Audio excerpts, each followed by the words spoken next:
Yesterday we have seen the control signals. I have also shown you how exactly to draw a control box where you can pull out all the signals like this. We have shown you this yesterday, and I hope you understood how exactly to draw this diagram. We have introduced some multiplexers. We have added a couple of more new control signals for us to go ahead and implement a full-fledged data path. This is a full-fledged data path with control signal, yet this is incomplete.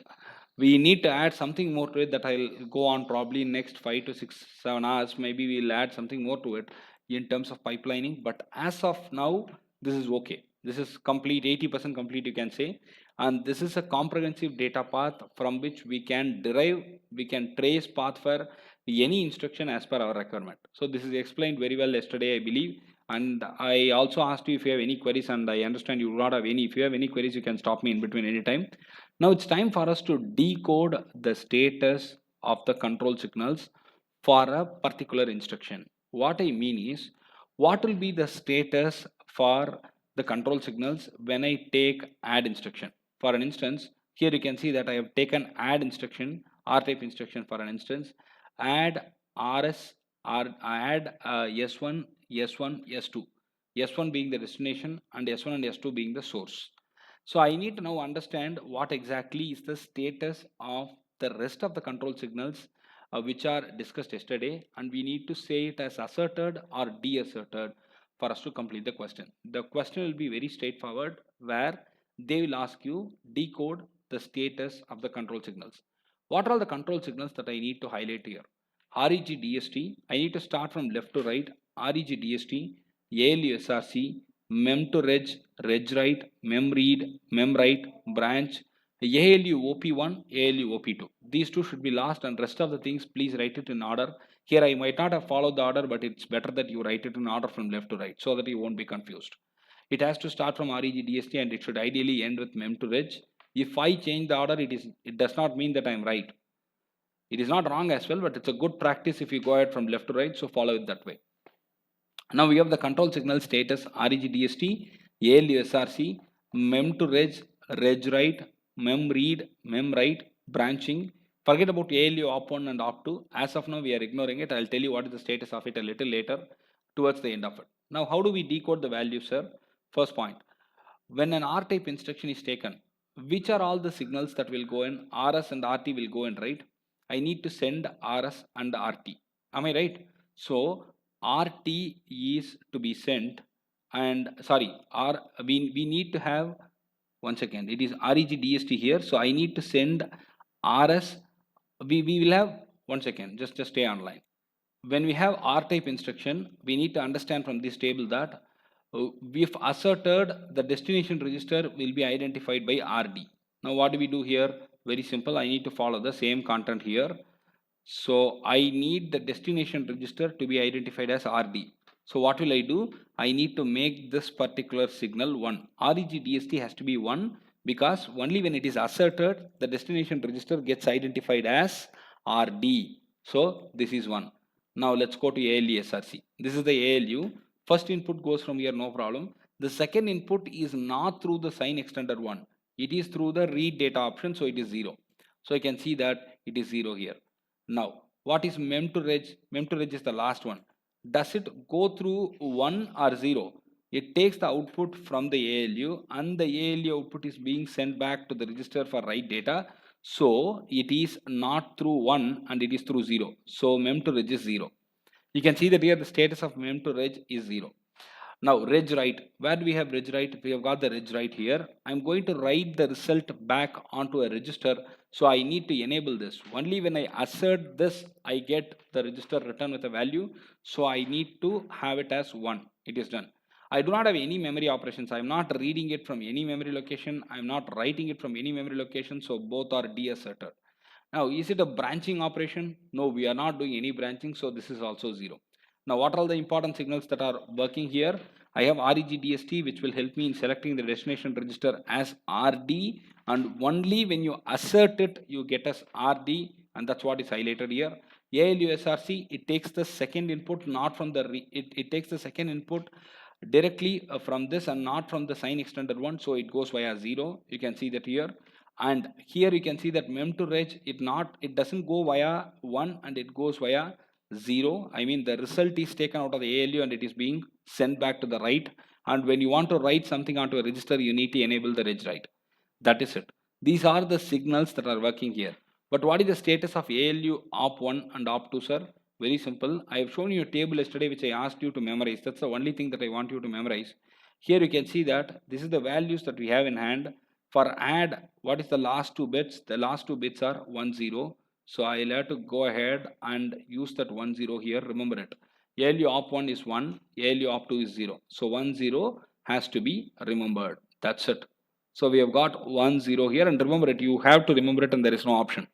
Now, this is the way you can decode the values for a given instruction with MIPS control signals. Now we will go with the next one quickly so that we will understand how exactly that works as well. So I'm going to take up load word right now. So for load word, how does it work? Very simple. Let's go in the same way. REGDST. What is REGDST here? Where is the destination register? The destination register is not identified through this. Instead, we get in the instruction, you can see that here it is RS and RT, not RD. It is RS and RT in the instruction. So it goes via this line. So it is 0. This is 0. Now ALU SRC. Where does it come from? The source come from 0 or 1. It doesn't come from read data. It comes from the sign extend option. So it is 1. So ALU SRC is 1. Mem to reg. What do? Do we take the output from ALU or do we read the data from memory? We read the data from memory and hence it goes via 1. So this has to be 1. You can see that mem to reg is 1. Register write, we are writing the content back onto the register, and only when we get this reg write high or asserted, we can write. So reg write is 1. Now mem read. What are we doing with respect to mem read? We have to read the content from the memory and we will have to send it across to be returned into a register. So mem read has to be true and we are not writing anything. So mem write is false. We are not having any branching operation here. Since it is not any arithmetic, it is all 0 0 here. ALU op is 0 0 here. So remember, for load word and store word, you can see that here it is all 0 0. You need to remember it, no other go. Now we have traced the values we have understood the values for the control signals for REGDST, ALU SRC, mem to reg, reg write, mem read, mem write and branch very clearly. So the most important focus would be on first of the 6 signals. First of the 6 or 7, yeah, 3 plus 4, 7 signals. And ALU op and op2 is quite static. You will have to anyways remember it. So we will focus mostly on the values for these cells and not into this. This is memorized and you will definitely write it correct. So we will check for these values and that is very important. Let me re-say whatever I have conveyed for 1 minute so that you can recollect. Now this is the path that I have given you. This is the detailed data path that I have given you. And in this data path, we need to understand what exactly are the values for the control signals. And the control signals can be either asserted or deasserted. When they are asserted, they get set to 1, and when they are deasserted, they get to 0. Some signals will work when they are deasserted and some signals will work when they are asserted. So we will start that way and I'm going to take up add instruction for it. Add is an R type instruction where the destination register is identified by RD. As per the format that we have written also, it is RD.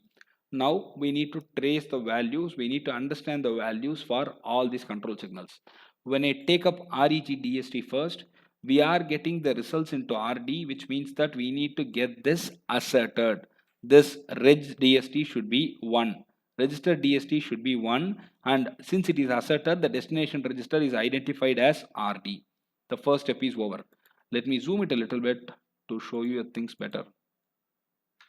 Now what is the next thing? ALU SRC.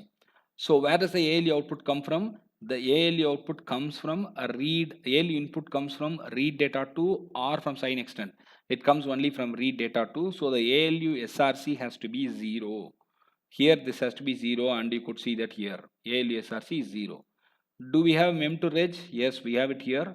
Where do we take the output from? We take the output from ALU and we read it, we send it across this and we go via 0 of the mux and we write it back into a register. You can see that here, that's what is happening. Are we going through 1? No, we are going through 0. So mem to reg, as I understand, should be 0. Now we are forced to write the content into a register, which means the register write is the final option that is going to final stuff that is going to work. RD is the destination register and it will be returned with the write data option only when you enable or assert the reg write. The reg write has to be asserted and you get reg write as 1 here. Do we read anything from memory? No, nothing. So memory read is deasserted. Do we write anything into memory? Nothing, it is deasserted. Do we do branching in the instruction? No, it is not valuable here at all. So 0. These 3 goes to 0 and see that here ALU op1, ALU op2 as 1 and 0 for addition operation. That's it. Do you have any queries in this till now? Right. Similarly, we have seen the instruction for load word. Now it is time for us to understand how exactly the values for store word are arrived with. Now you can see that the store word is all about getting the content stored onto a memory location. Remember, the store word is all about getting the content stored onto memory location. So we do not even use mem to reg. We do not have the use for mem to reg at all because we don't even touch it. We do not even go to this region. So it is already don't care. Don't care means I don't have to literally worry about it, right? And there is no destination register at all in this case, so don't care. There is no destination register. When there is a destination register, we'll have to toggle or select between 0 and 1 appropriately. The last case for load word, we did that. That's why we did not make it don't care. We are selecting the value and based on the value of assertion or deassertion, the destination is selected. Here there is no destination register at all. There is nothing which comes back to the register. It is only getting stored into a memory location. There is nothing that is being returned back. So we do not have to worry about the mem to reg or reg dst. Hence, I'll have to make it don't care right away. Is it clear? This is the most fundamental point that you need to understand when it comes to store word. I repeat it, when you are not at all using a block, when you are not at all considering a block, that block is not touched. It is don't care. I do not even cross that block, so why do I have to bother about it? That's what is happening here. And it is don't care here and don't care here. Now come to ALU SRC. When it is store word, I obviously need to use the offset. So it has to come via the sign extend. So it is 1. The ALUSRC is 1 and it uses the sign extended option. Now, do I have to use a reg write? No, I'm not going to use anything in reg write. I'm not going to write anything back. So this is 0 and it is deasserted. And mem read and mem write. We are having mem read as 0 because we don't read anything out there, but instead we write something into the memory from the register. So mem write is getting 1. Is this an operation where branching happens? No branching happens. So the ALU options, no, this is no ALU computation like add sub. This is just 0 0 again for store word. Just keep it 0 0 for store word and load word. That's all. We have completed this and I now give you an assignment. This has to be completed tomorrow and I may pull anybody out to show that in the note. And please draw this. I'll send you this PPT right now. Please draw this extensive data path. Get the path traced for, path tracing, you can forget it as of now. Get the control signal values for the instructions. Add sub, make a note of it please. Add sub, load word, store word, branching. I want the values for all of them.